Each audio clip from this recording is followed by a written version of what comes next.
Check 1 2, check 1 2. Hey everyone, this is Derrick Broze with the Conscious Resistance Network, and today I'm coming at you live on Facebook and YouTube.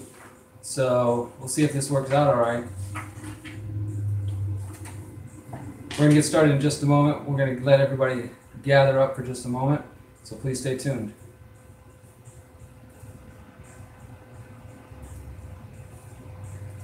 All right, guys. Once again, this is Derrick Broze with the Conscious Resistance Network. We are here for episode number 88, I believe, 87 maybe, of the Conscious Resistance Live. If you can hear me okay, please give me a thumbs up, give me a smile, give me a shout, give me a comment below somewhere on whatever platform you're currently watching this. Let me know you can hear me okay. And also, if you don't mind, what we always do every week on this platform is ask for people to comment below where you're listening from. So I'm in Houston right now. I'm here. This is my home office here in Houston. And if you're in Houston, we'll connect with me and maybe we can find a way to work together and to start building solutions in our community. So comment below, let people know where you're listening from. If you don't mind sharing this out a little bit, that would be great too. And platforms that you are pages you're involved in, groups that you're involved in, if you want to share this content out. Tonight, we're going to be talking about Jeff Sessions and that whole issue, which honestly, this is not a typical, it's not a typical issue that I'm going to cover on this platform.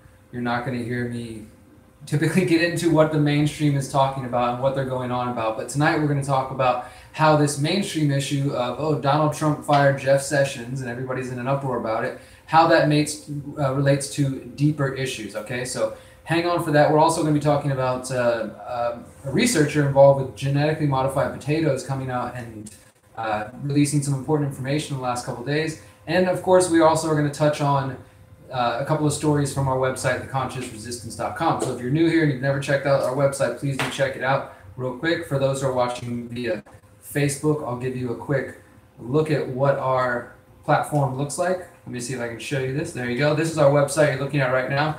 Sorry for YouTube, I don't have as much control over if you're watching via YouTube, but right now you can go over to theconsciousresistance.com and you'll see all of our latest content, including an interview I did recently on local news about 5G. We're going to get into that in just a little bit, and some new pieces of content, news stories. We're going to talk about most of these tonight, but go ahead and check that out for those who are new here. That's our main website, theconsciousresistance.com. And of course, you can follow us on websites like bitshoot.com. Of course, I'm broadcasting right now through Facebook and YouTube. But these are both platforms that by the end of this year, by the beginning of 2019, there will be no more new content from myself or from the Conscious Resistance. We will leave up our channels, we'll leave up everything we've done over the last 8-9 years, but we will no longer be contributing to these controlled platforms, and instead we'll be using platforms like BitChute, which if you're watching via Facebook, then you are seeing right now. That's BitChute right there. And as you can tell, it looks just like what you would expect from any other video type platform. If you haven't used BitChute, for those on YouTube, check it out. It works just the same, and it's the only difference is it's not censored and it's not controlled by Google and all those kinds of people. And the same thing with Facebook. We're not going to be using Facebook anymore. We're going to be using freedomcells.org. We're going to be using a number of different platforms that are just as valuable, and including minds.com. I'll just show you our minds.com page, The Conscious Resistance. You can find us on there. Freedomcells.org. I'll show you this one real quick. This is another powerful platform, alternative platform to get involved in. And yeah, that's all I got to say about that. Let me just give those of you who are watching a quick look at this website, and you can see Freedom Cells is a way to plug in, to connect digitally, but to create real-world physical groups where we can use for education, for skill sharing, for knowledge sharing, for empowerment, for community defense, for protecting ourselves against cops or ICE agents or any other criminals of the government, right, that come into our community, or just common street criminals, right? The idea is that we should be able to take care of our own communities and things like that. So that's another platform that I'm on, freedomcells.org. But again, as of January 2019, no more new content on Instagram, Facebook, YouTube, Twitter, or Google, and we're going to be trying to work on removing our books and content from Amazon as well. So that's all I got to say about that.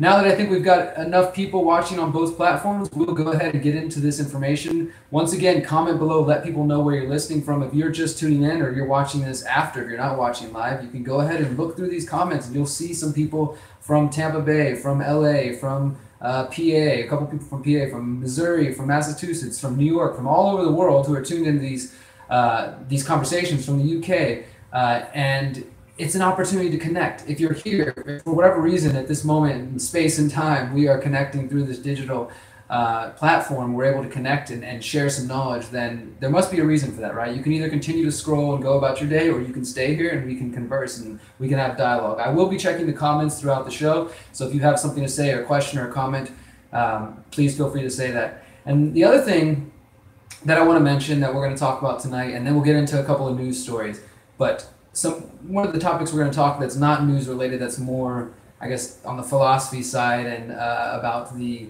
empowerment side, is the issue of feeling alone, of isolation, right? And some of you know that I just recently completed my second US speaking tour, community building tour. I've now traveled 2 times across the United States, 42 cities the first time, 52 cities the second time, giving talks all around the country, meeting all kinds of great people, all backgrounds, all ages, all political affiliations. And I've learned a lot. And not in addition to that, before that, I've held meetings in Houston for 8 years as an activist, every single month for nearly 8 years, meeting with activists and organizing.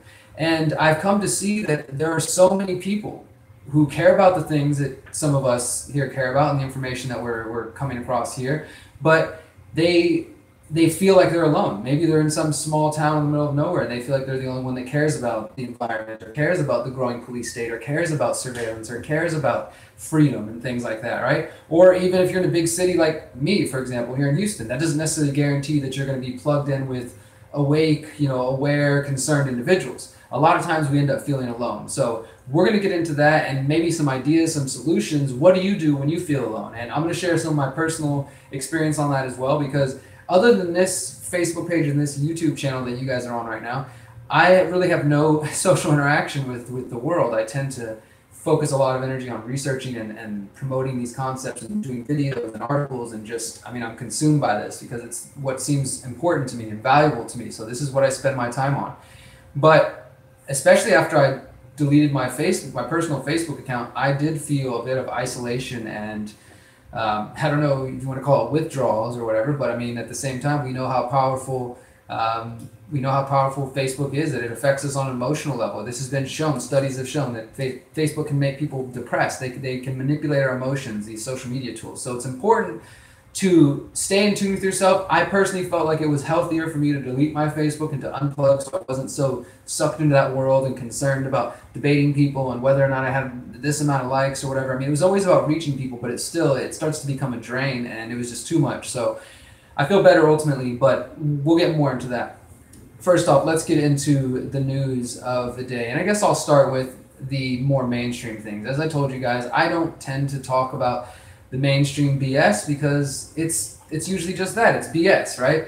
So I just ignore it. But in this case, this issue that we're dealing with here, which is specifically that in the last couple of days, Donald Trump has got rid of Jeff Sessions, or Jeff Sessions retired. Of course, Jeff Sessions was the Attorney General of the United States. And this dude, if you don't know anything about him, just let me give you the short version. This dude was still living in like the 1940s or the 1950s. Like, he would talk about cannabis and talk about the drug war. And it was like he was reading a script from that old movie, Reefer Madness, and he, just the propaganda and the things that he would say, it's things that nobody buys these days. Like, anybody with a computer and with the internet, or has been around any sort of cannabis users, can see through the lies and the propaganda that they used to sell these days, right? But Jeff Sessions fully believed in that and wanted to bring back some of the worst parts of the drug war. So he's gone, right? So good riddance. But of course, those who are obsessed with Russia and with thinking that Trump is an agent of the Russians or what have you, and you guys know I'm no fan of Trump, but it's a distraction, right? So now the left is, oh my God, he fired Sessions. This is a way for him to control the Mueller investigation, and now we'll never get an independent investigation. Even though prior to that, just weeks ago, outlets like Politico said,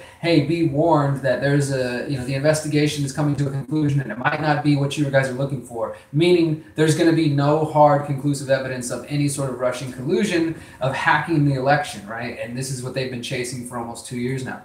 So because of that, there's a lot of attention being paid to who is going to replace Jeff Sessions. Now, this is the key part. This is the important part that I want you to focus on. Right here, you see Chris Christie. This dude is former New Jersey governor. He's one of the top contenders, but also you see this name, Labor Secretary Alex Acosta, who told associates he is unlikely to accept the job if it is offered before Mueller issues his report. And some people say he signals that he's not interested in the job, but we'll see what happens, right? And then after this, it says, after this story was published, a source familiar with Acosta's thinking insisted that he would accept an offer with no conditions, okay? And then you hear right here, CNN's Jim Acosta, who recently had his own little battle with Trump, says on Twitter, Labor Secretary Alex Acosta is under discussion for Attorney General, I'm told. Sources note he is well liked inside the Federalist Society and has been confirmed, making him less of a headache than other names under consideration. And in this article here from Bloomberg, Acosta and Christie on a short list for Attorney Generals, sources say, okay? So you may ask me, well, why should I care about this, right? Alexander Acosta, he's Labor Secretary, one of Trump's picks. Maybe this name isn't ringing any bells to you guys.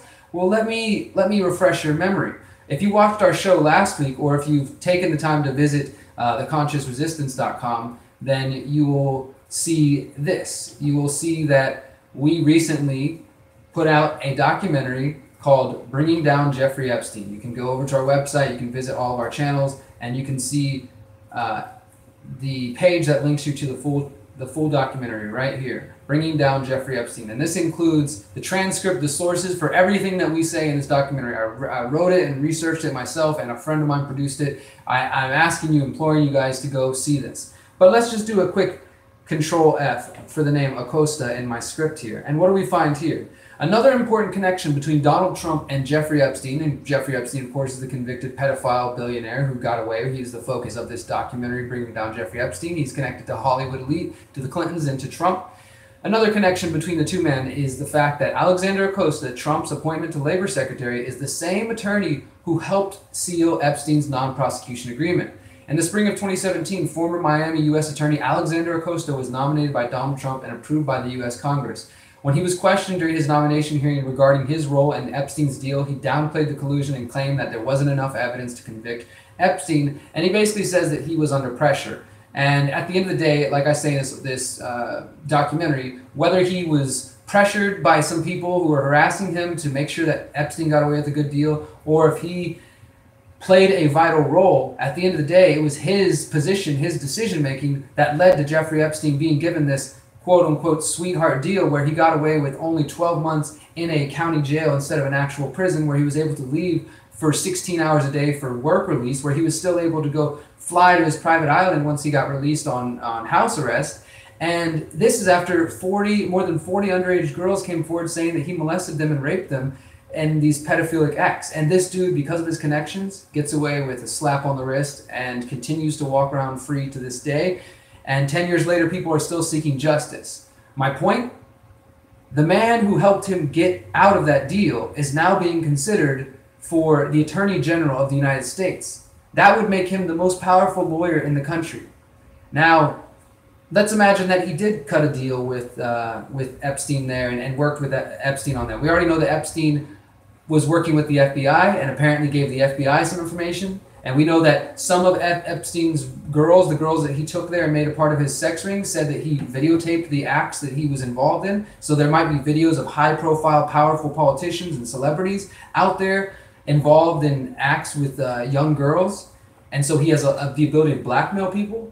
So he gets out of a deal, maybe Acosta goes along with it, and Acosta is promised some sort of reward. And here we are now, November 2018, and Alexander Acosta, a decade after helping Epstein get this sweetheart deal, is now being considered for the Attorney General of the United States. I don't know, call me paranoid, call me crazy. It seems like there might be some connection there.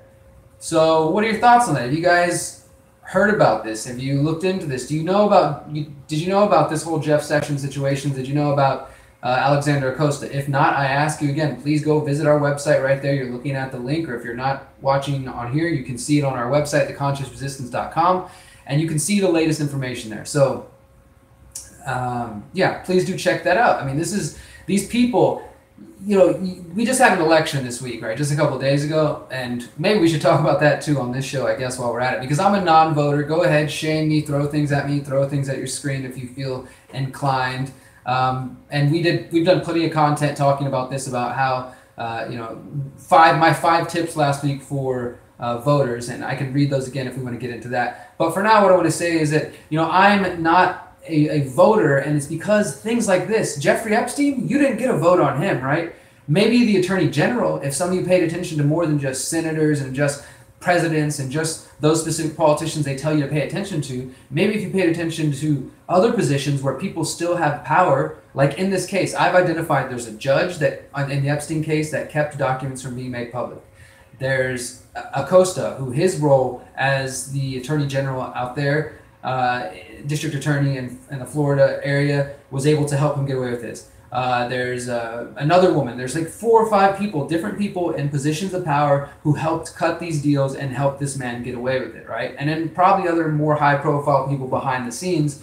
But at the end of the day, these people, you have some degree of being able to affect them. My approach necessarily is not going to be voting, but instead I use this. I use journalism, I use my camera, I use my voice as a way to confront people with it. So if I see somebody out there that I know is a criminal out in the streets, well, then I'm going to confront them. We've done this with Jeffrey Epstein. We've done this with, not with Jeffrey Epstein, not yet at least, with other politicians, Henry Kissinger, with Christine Todd Whitman, with John Kerry, and we will continue to do this. I think there's power in this, in questioning them out in public and being able to understand who they are as people and what their mentality is, right? And also to try to hold them accountable. If the courts, if the criminal justice system is so corrupted that people like Jeffrey Epstein can get away with molesting underage girls, then perhaps there's no hope in bringing them to justice in that system. So I'm not going to call for vigilante, drag them out into the streets kind of thing. I don't think that's going to be helpful.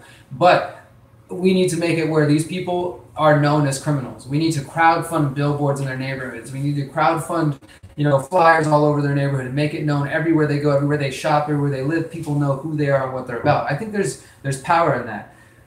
So, all right, I'm going to check a couple comments before we move on to the next story real quick. Let me see real quick. I'm looking on Facebook. So we got a lot of people listening from all over. What's up, Norway? What's up, Washington, North Carolina? Indonesia, what's up, Indonesia? Our government is rotten. They sure are rotten. The deep state has major support, unfortunately. We just finished watching, okay, what's the mask on the back wall? This mask right here is an anonymous mask that a friend, activist friend, made for me, and it's in the colors of red, white, black, and yellow, the 4 colors, the 4 races, the 4 directions, the 4 nations, and yeah. A couple other comments, we'll move on. My question is, if you can link all this together like you have, why can we not do anything about it? The root of corruption is so deep at this point. Honestly, how do we fix it? And this is my point. You can't vote this out. These things are not put on the ballot. There's no opportunity to hey, can we actually hold criminals accountable? It is so deep. When people talk about the deep state, let me just clarify this to you. For one, a lot of you are probably new to this term. You just heard about it in the last couple of years because of Donald Trump using it and then a bunch of other people latching on. But this term deep state has been around for a number of years. Look up Peter Dale Scott and his book on the deep state. We're trying to interview him very soon to give a real deep look at this. But the deep state is the unelected individuals and the power players that some are bureaucrats that stay in office for 50, 60, 70 years, right? And other are non-governmental, non-political institutions. They're think tanks, they're academic institutions, or NGOs or nonprofits that are outside of government. They're not officially in power, but they wield a lot of power and influence. And then you have the media. There's so many different elements of this. This is what I call the pyramid of power. And it has pieces that make up this pyramid of power. But at the end of the day, the pyramid is empowered and emboldened. When you get to this top of the pyramid there's this thin line before you get to the psychopaths who manipulate and control the rest of it. And they use our sometimes blind faith and blind belief in authority in order to take away our power. People say, okay, well, that's a politician, that's a priest, that's a pastor, that's my parent, that's a principal, that's a reporter on TV with a nice haircut and a nice look. I should just trust them. Or this is my friend, and I'm going to just believe that this information my friend gave me is valid because I trust them, because I love them and care about them. And that's nice and feels good, but that doesn't necessarily mean you're going to end up at a truthful place, right? So we always have to be thinking for ourselves and not disempowering ourselves. And that's what this system depends on and relies upon. And until people keep playing this game, namely by voting and other ways, we're going to see this perpetuated. So when you ask me, the root of corruption so deep, how do we fix it? Well, we have to stop playing the game, my friends. If you've never heard of something called agorism and counter-economics, I'll type that in real quick for you guys on YouTube, on Facebook. And if you haven't, please check out our channel, check out our pages, check out our website, search those words, agorism and counter-economics, because that is the solution. Stop feeding the beast. Stop participating in their game. You know, not ignore it and be apathetic and say, okay, whatever, it's just going to take care of itself. But no, take your money, your time, your energy, your spiritual energy, your physical energy, all of it away from that system and inject it into something new, into something that can be reflective of what we actually want to see in the world. That's the only real answer. And after spending my time, dedicating my life to this cause of trying to spread awareness and empower myself and enlighten myself and educate myself, that's what this all really is. I can now say without a doubt and with just clarity in my mind that anything less than us changing our habits, our individual habits in our lives, and we will not see change in this world. We will never see, for my anarchist friends, we will never see a day without the state. For my friends who question 9/11, who question the lies of the media, we will never see change unless we stop participating and supporting those systems. To my friends who are concerned about Facebook and social media and online surveillance, we will never see change as long as we keep using Facebook and keep using all the tools that they have designed and put in front of us.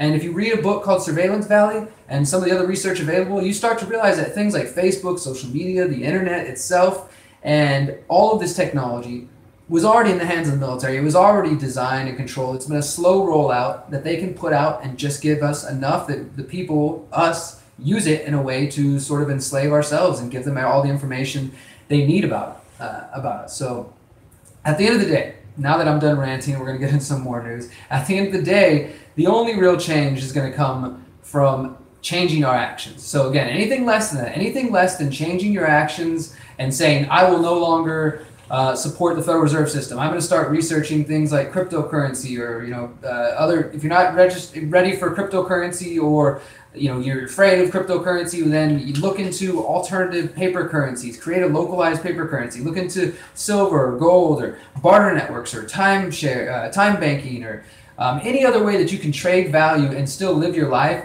without endorsing and supporting the central banking system known as the Federal Reserve System, and in general, just the banks. Take your money out of the banks, put it under your freaking mattress, because at least there you can sleep good at night on top of your money because you know you're living in line with your values.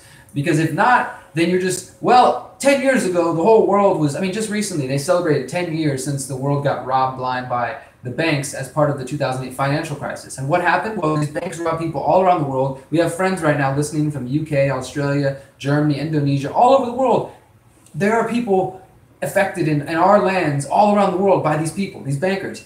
And then what they do is they say, well, if these banks collapse, it's going to be the end of the world, so we're going to have to bail them out. And what that really means, that's a euphemism for take more money out of your pockets and put it in the hands of these banks so that they can survive while they buy up the smaller banks again and become even bigger, right? And this has been a pattern that they've done over and over and over throughout history.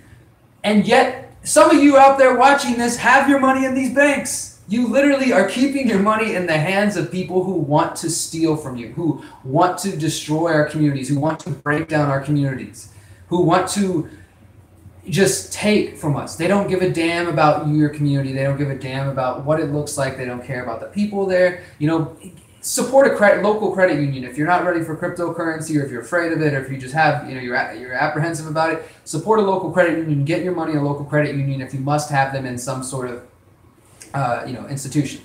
And the examples I'm giving here can go on and on and on. My friend up here is saying, if you're using like myself, I did tours, right? Well, my tours were done in an RV that is not yet running on solar power. And until that point, and I'm using fuel, I'm supporting the oligarchy, the oil industry, the same people that went and hired a private army to tase me when I was out there documenting and reporting on Standing Rock. Those same people, those same industries are getting money every time I fill up my car. And it sucks.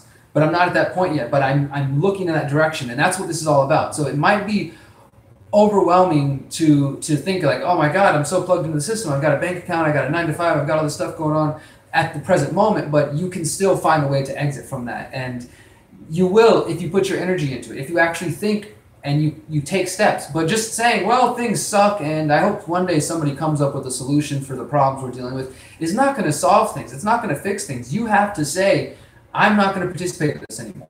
I'm going to choose to live in line with my values, and I'm not going to participate in these systems. Anything less than that is just going to be just circle jerk, just trying to feel good about ourselves or something. It's not going to actually change anything. So if we want to actually change things, then imagine this. We got to change our lives. All right, let's get into another story here. This one I just found this afternoon.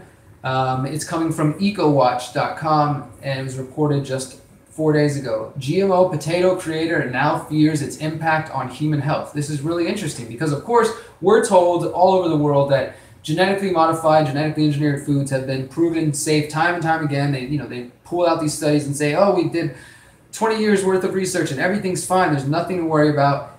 Anybody who questions genetically engineered food or who doesn't want it is just some quack who believes in woo-woo, hippie, new age nonsense and shouldn't be trusted, right? Okay, well, that's incorrect.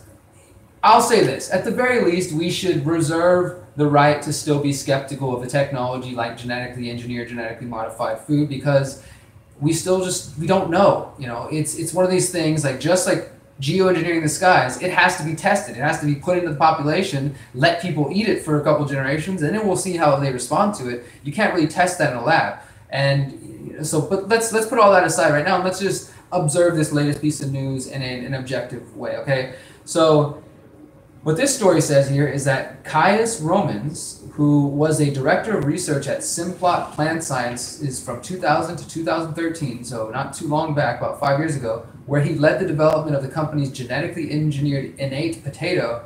Over time, he started to have serious doubts about his work, and he worried about the potential health risks from eating the GMO potatoes, which are now sold in 4,000 supermarkets across the United States. And some of you might be lucky enough to be listening from a place where this is not even a concern to you because your country has not allowed them. I'm not going to call for government bans. I don't believe in that. I believe in localized, decentralized food production. So if we don't want genetically modified foods, we don't buy from companies that support them. We don't buy from Monsanto's companies, and instead we try to support local markets whenever possible. And at different points in my life, I'm able to go to markets a couple times a week. Lately, I haven't been able to make it so much, but I'm trying to get back to that. But if you just supplement your purchasing of your foods from a couple of local farmers markets, and growing, maybe join a community garden and volunteer once a weekend and put in a little bit of time, you start not only lowering your grocery bill, but your food is coming more local. It's going to be healthier. It's going to more than likely be organic and doesn't have to travel thousands of miles to get to you. And in general, it's going to feel better because you're putting your time and energy into that. Or if you're buying it from the farmer's market, you're supporting somebody,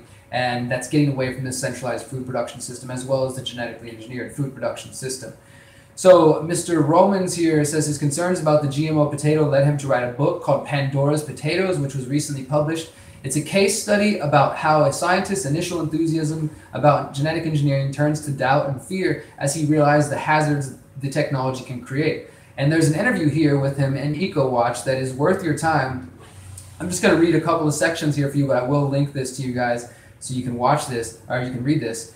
It says for him to describe his work developing GMO potatoes. So he says he was a team leader at Monsanto, and then he went to start an independent biotech effort at Simplot, and he worked there for 12 years. He designed the genetically modified potato that he believed was resistant to bruise and late blight, and that could be used to produce French fries that were less colored and less carcinogenic than normal fries. And so he goes on to start talking about what could be wrong here.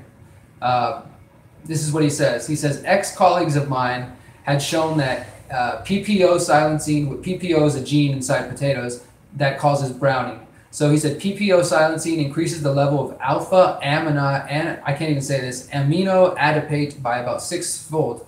And that is a neurotoxin that can also react with sugars to produce advanced glycoxidation products implicated in a variety of diseases. So obviously, he's saying here that these products can end up creating neurotoxins and creating other health problems. I'm going to share this link with you guys, and if you want to check out his book, it's called Pandora's Potatoes.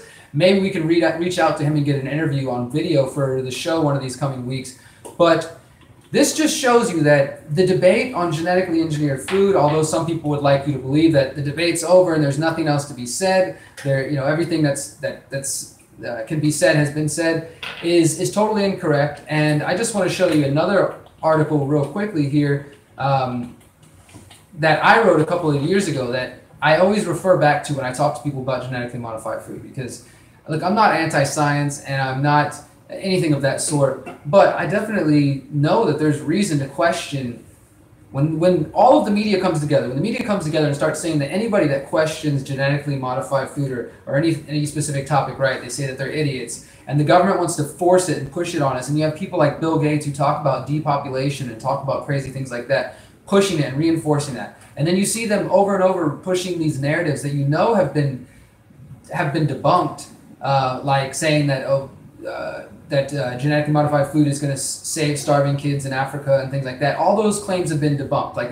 the promises of genetically engineered food have not saved the world, and at least not yet. I'll say that, right? Like maybe we'll give them some more time. But a lot of these claims that are made, these bold claims, they haven't come to fruition. And so, anyways, I want to show you guys this article here. I actually wrote this in January 2017, so it's been a couple of years now, and it's called "Why is the Deadstream Media?" Yeah, I call the corporate mainstream media the deadstream media.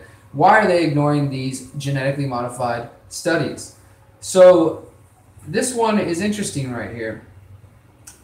Last December, a couple years ago now, researchers with France's National Institute for Agricultural Research announced stunning findings in their study of potential conflicts of interest within the biotechnology industry. So they published this in the journal PLOS One, and the study found that nearly half of the studies on genetically modified crops were found to have conflicts of interest. So that means of all the studies out there that have been put forth, all the ones that they claim, like, oh, look, it's been, proven without a doubt that genetically modified foods are safe. This study right here from France's National Institute for Agricultural Research, which basically looked at all the studies, examined all of them, and tried to see where the funding was coming from and things like that, they found conflict of interest in more than half, or nearly half these studies. I think it came out to be about 40%, yeah. So the study was called Conflicts of Interest in GM-BT Crop Efficacy Studies and Durability Studies. And it also concluded that genetically modified studies with conflicts of interest had an increased likelihood of drawing conclusions which favor genetically modified foods or genetically modified or engineered foods. So what that means is that with this 40% conflict of interest, right, of that 40%, that 40% that showed some sort of connection to the biotech industry was more than likely to say, these are good for you. And I'm sure that's just a coincidence, right? But the researchers examined nearly 600 studies, 579 published studies. So this isn't a small sample. It's 579 studies from around the world looking at genetically engineered food, and found that 40% of them showed at least one conflict of interest. In these cases, the conflict was typically related to someone involved with the study who was also working as an employee of a genetically modified company or had received funds directly from them. So imagine this. There's a study out there looking at Monsanto's Roundup Ready corn, and it's going to tell you if Monsanto's Roundup Ready corn is safe for you. And one of the people conducting the study has received money from them, or they're actually an employee of Monsanto. That might be pertinent information that maybe the people reading these studies should know about. My guess is that they didn't know about this. And of course, the vast majority of these studies, 404, were American studies, and the other 83 were Chinese. So this is because over here in America, the mission, the sort of agenda, the genetically modified agenda has already been made front and center. They are determined to push it on the American people one way or the other, no matter how you feel about it. And under the Trump administration, this continues to march forward. Some of you may remember that under the Obama administration, before Obama left, there was a genetically modified food labeling bill that got passed. And this was promoted as, oh, look, this is the success of the march against Monsanto and all the food activists who've been fighting for years. Now they finally get labeling. Except not. It's a lie. Instead, it was a ploy to tell people, hey, we're going to label your food, but instead we're just going to put your food under the control of the USDA and of the government itself. So now instead of there being maybe one city or one state passes, hey, we want to ban genetically modified foods, or we want to label them, or we want to just let them all come through no matter what they are. Instead of letting each community decide what they want, the federal government complained and said, oh, this is a patchwork. We can't have this patchwork of laws and rulings. We need to have one rule, one ring to rule them all. One size fits all. Again, they cannot think in terms of individuals. This is why central planning always fails, because they can't account for the individual. But it was sold to you as a positive measure. Obama got genetically engineered food, genetically modified food labeling on the books. But when it rolls out in the next couple of years, it's not going to look good. It's not going to be about preserving freedom and making sure you know what's in your food and all that kind of stuff. I got one more quick story I want to touch on, and there are many more stories that I could touch on, but I don't want to just rehash my content. So I would just, again, invite you guys to visit theconsciousresistance.com, because throughout the week, I'm writing articles, I'm putting out videos. We also have other contributors. We've got two ladies who put out content regularly, Regan and Hannah. She put out a video this week about self-discipline. She's a yoga teacher, so we've got a lot of different types of content. We've got music, we've got free books to download. You can really plug into what we're building and this movement, the conscious resistance, holistic activism, this movement that is about trying to recognize that, once again, the system is not going to change by voting. The system is not going to change by violence. The system is going to change when each of us as free, beautiful, powerful human beings recognize that the key to success is changing our own actions. So the simplest way I can explain this to you guys is, if you are trying to lose a little bit of weight to try to feel better about yourself, but in your daily habits, you look at yourself and you say, well, damn, I have this goal to lose a certain amount of weight, but in my habits and in my daily routine, I am just lazy, or I'm not working out, or I'm not, I'm eating crappy. I'm just sitting around like a slug. So you can see there's a disconnect between your habits and your actions and your stated goal.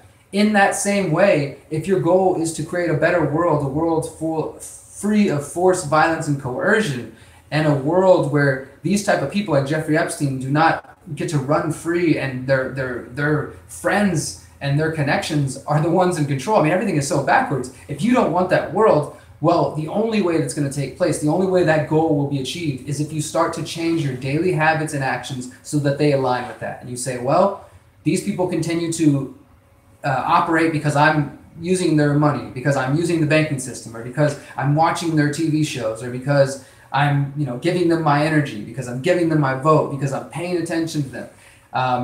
And instead I could be putting my energy into building something new. Much smarter people than I have said that in order to change something, you don't use the tools that are right there. You have to create something new. We have to stand up and say, no more will I play your game. Will I play your nonsense? No more will I accept the lesser of two evils. Instead, I will choose to live in line with my values and to accept nothing less, because that is my highest achievement, because that is living in enlightenment. That is pure joy and heaven on earth, living in line with who you truly are.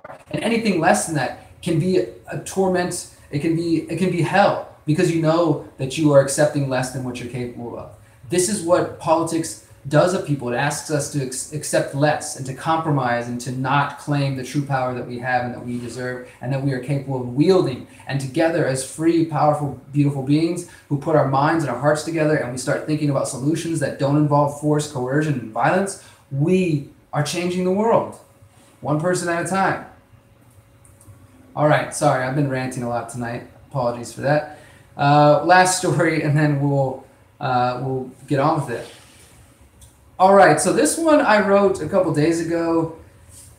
Not many people seem to have paid attention to this story, unfortunately. I've noticed this over the last year, and this is coming from, I wrote this for theconsciousresistance.com. It's also been reblogged on Activist Post and other places, but it's called American Citizen Detained by Trump Administration Without Charge for More Than a Year, Finally Set Free.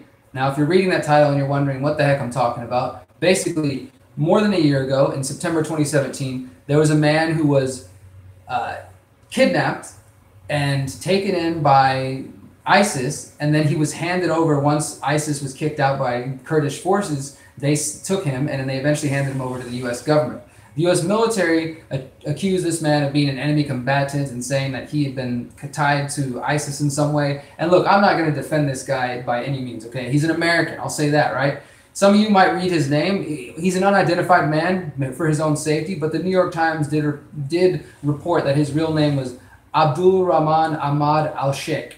And he was born in Louisiana, apparently. He has a wife and kids living in the U.S., so before any of you racists or idiots pop out, this is an American person. Not that that should matter. He's a freaking human being, but he's an American.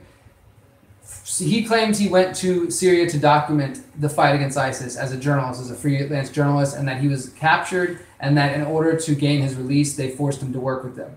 Then he was handed over to the military.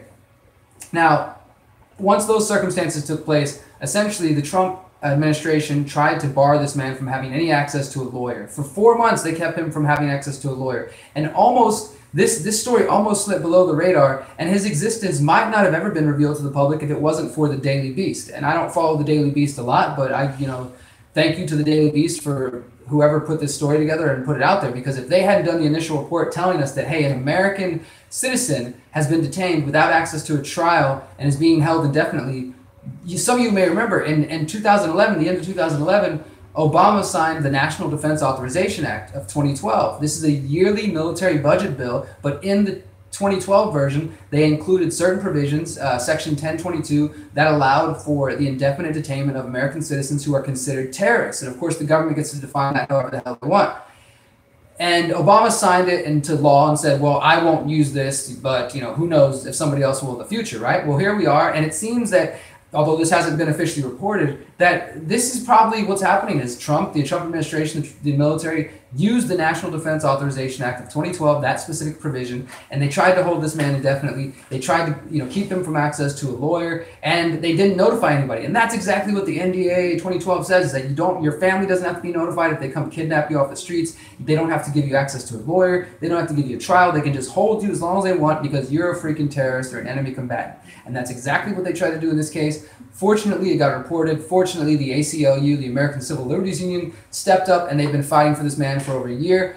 And after the Trump administration, they tried to dump him in Syria. They're like, we'll dump him in Syria. We'll dump him in Saudi Arabia, places where he probably would have been killed.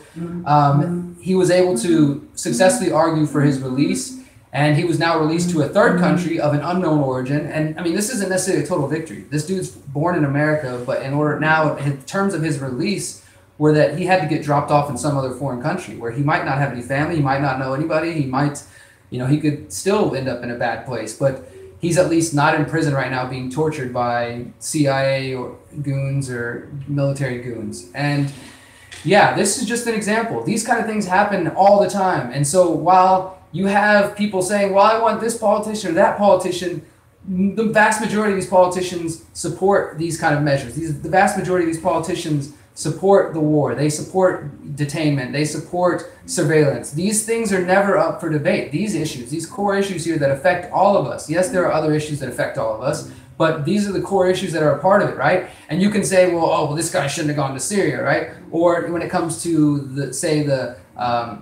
the immigration issue, some people say, oh, well, they should have got all their paperwork, or they should have done this, whatever it may be, right? You're making excuses for horrible behavior. That's all it comes down to, is you're making excuses for horrible behavior at the end of the day. And if you allow it to take place to somebody because you're accusing them of fighting for ISIS when there's no evidence and the government didn't have enough evidence to obviously convict this person, or because they came here illegally, or because it's Alex Jones, or because you don't like their views, or because they're a leftist, or because they're a conservative, or whatever it may be, if you're making excuses for that type of behavior, then as the saying goes, once they come for you, there won't be anyone left to stand up for you. So it's important for us to stand together and to fight together. And I'm going to leave it there for the night. The last thing I want to mention to you guys as we wind down here is I want to touch back before I do wrap up on the feeling alone. Okay, so I mentioned this earlier about feeling alone. I had somebody leave a comment on the Conscious Resistance Facebook page earlier and just said something about feeling alone, like feeling like they don't have anybody to talk to or just anybody to listen to them. And as I said, this is something that I've experienced over the last 8 years in Houston, and then now on these tours, meeting all kinds of people who say that, who say like, I feel alone, I feel isolated, I don't think anybody cares. And I'm just curious if anybody wants to comment either on YouTube or Facebook. I'll read some of the comments so you guys can hear. What are your thoughts? What do you do to stop from feeling isolated, from getting into that heavy space? And not to say that there's anything wrong with feeling heavy, because we need to acknowledge the fact that we live in a very fucked up world. And as for all the beautiful things, there are also a lot of craziness, and it can be difficult. But at some point we have to say, okay, this is the world I'm in. This is the reality that I have to accept for the moment. And as I said earlier, you can make changes in your life to change that reality. But for the moment, we have to expect these kinds of things. So what do you guys do? I'll put that question out there. What helps you get by? Is it a loved one? Is it your pets? Is it movies? I saw somebody comment earlier, cannabis helps them. I totally understand that. What are your ways to cope with a lot of the heaviness that we see in the world today? And I'll read some comments here. I want to try to find the comment, if I can, from the original person who got this thought in my head earlier today. Okay, here it is. Chris Comey on Facebook said, I feel very alone at times, but I'm trying to stay positive and look at the progress. Seeing people live out their values inspires me to keep on going. Thank you for all that you do. So again, music. I see people talking about music, but I think what that person here pointed out is really important, and this really does reflect my experience. Is that when you, as a free, powerful, beautiful individual, choose to embrace your calling, whatever that may be, activism, journalism, music, spreading awareness, just living in line with your truth. And you know what I'm talking about. When you see somebody and they're just like on fire, they're shining, like they're living their truth, that inspires other people to say, well, damn, maybe I can do that. Maybe I can, go after that passion and that dream I've had for so long. So there's value in that. There's value in us watching each other and being inspired by each other and supporting each other in those methods and in those ways. So I would say my advice to you guys then is to say, like, just live your truth. Follow the things that really call out to you. And even if you're in a position now where, and I talk to a lot of different people who are like, hey, I'm living in a place where I don't have freedom to get away from these crazy people, or I'm in a job where I'm stuck and I don't have the ability to get away from it. There's so many ways that we can feel stuck. And I feel very blessed that, not to say that I don't feel stuck. Sometimes I feel stuck because I'm so freaking broke and poor trying to survive and live within my principles. But I am thankful that I have the ability to do that, and that I've been able to find a way to chase my dreams and to struggle here and there, but things always come together. I'm always thankful for the abundance. And somebody said my dog, my music, animals are great. I have 2 rats and a cat. They go a long way towards making the days feel nicer and better. But yeah, I just wanted to spend a moment on that because, sometimes I rush through these stories, and we've talked about Jeffrey Epstein now. We've talked about, I ranted about voting a little bit. We've talked about the GMO potatoes and things like that. But it is important for us to slow down and stop and really connect on a human level, because it's difficult, man. It's crazy. It's a crazy world we live in. And if you follow my content, if you've seen me talk or blog, then you know that I suffer from depression from time to time and have felt down on this often as well. And I just want to be real with you guys and connect and say, like, let's keep strengthening these bonds. Let's keep being a support system for each other. And I will ask one more time, please bookmark theconsciousresistance.com. You have less than 2 months to see our content, new content. I will continue doing these Friday shows till the end of the year. And then after that, in 2019, if you're on Facebook or you're on YouTube, you will not be getting any more of our content. No more weekly videos, no more weekly articles, no more live shows. You have to follow us on BitChute, theconsciousresistance.com, Steemit, Minds.com, MeWe, and those are the platforms we're using for right now. There's going to be more that we might join, but for now, that's where we're putting our energy. So please, if you care about the work that I'm doing, if you've enjoyed something you've heard today, please go bookmark those pages and those sites.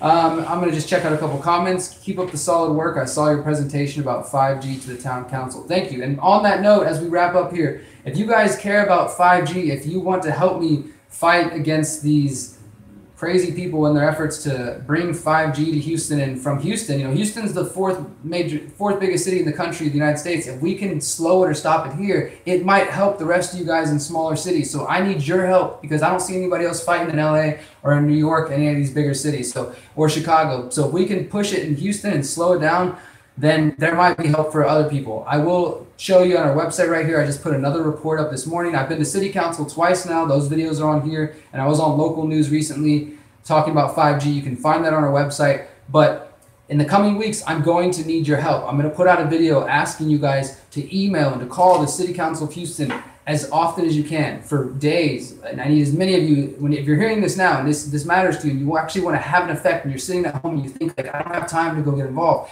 this is something you can do. I will even pre-write the email and send it out to you guys. All you have to do is just send it to every single Houston City Council member, send them several emails, give them a couple phone calls. Trust me, it has an effect, and they see it and they know about it. So I'm going to City Council this coming Tuesday after this weekend, and I will be saying this to their face, telling them people are going to begin to call you because you're ignoring us, because you're not paying attention, because you're not answering my emails, because you're not reporting on the health issues and the surveillance issues, and people are concerned and people care.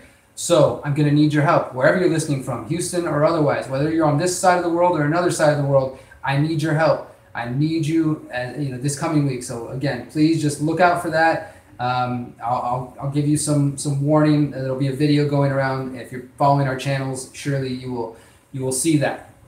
But that's all coming up in the coming week, as well as next week. I'll be talking more about what did we not put in the Jeffrey Epstein documentary. There's some information that we left out. I'll break down that. And I'm going to give you a preview of the next topic that I'm diving into. It involves a group called the Finders. For those of you who want to go start doing some preliminary research, look up the Finders, and you are going to be surprised by what you find. But we have some information that has never been reported anywhere else, and I'm excited to get that to you guys by the end of this month. So thank you guys so much for your time, your energy, your attention, and for hanging out with me for the last 50 minutes. It's been fun. This has been episode 80. I'm always horrible at the numbers. This is either 87 or 88, but it's taken me a few years to get to this, but now we're back to doing it consistently. We're going to hit 100 before the end of the year, I think, or at least we're going to get really close, and I'm excited about that. So thank you guys for supporting me over the last however long you've been following me, or if you just discovered today. If you want to support our work, please go to patreon.com/Derrick Broze. That is my name, Derrick Broze, and sign up for as little as $1 a month. You get videos before everybody else. Also, your money goes towards producing more documentaries like bringing down Jeffrey Epstein. Thank you guys so much for your support, for your energy, your attention, your time, and I hope you enjoy the rest of your weekend and do something valuable. Go out there and show yourself some love. Please subscribe, follow, share, all that good stuff. Remember, you are powerful, you're beautiful, and you are free. Peace.